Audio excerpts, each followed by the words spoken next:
পিরোজপুরের মঠবাড়িয়ার পৌর শহরের মিরুখালী রোডের লাইলি কমিশনের বাসা সংলগ্ন কালভার্ট থেকে শুরু করে মডেল মসজিদ পর্যন্ত খালের দুই পারের অবৈধ স্থাপনা উচ্ছেদ অভিযান শুরু হয়েছে। শনিবার সকালে উপজেলা নির্বাহী অফিসার ও মঠবাড়িয়া পৌরসভার প্রশাসক আব্দুল কাইয়ুম এ উচ্ছেদ অভিযান শুরু করেন। শহরের প্রায় 1 কিলোমিটার এ খালটি বর্তমানে মরা খালে পরিণত হয়েছে।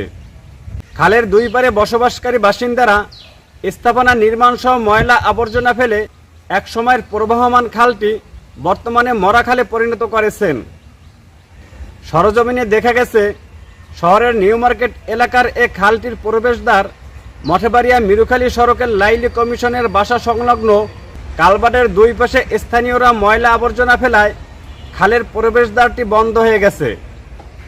এছাড়া খালের দুই পাশে বসবাসকারী বাসিন্দাদের অনেকেই পাকঘর ও টয়লেট সহ পাকা ভবন নির্মাণ করেছেন।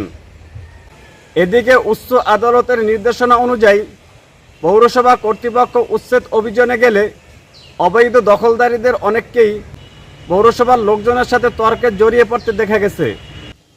এ ব্যাপারে উপজেলা নির্বাহী অফিসার ও মঠবাড়িয়া পৌরসভার প্রশাসক আব্দুল কাইয়ুম বলেন, শহরের খালগুলো জুড়ে অবৈধ স্থাপনা উচ্ছেদ অভিযান অব্যাহত থাকবে।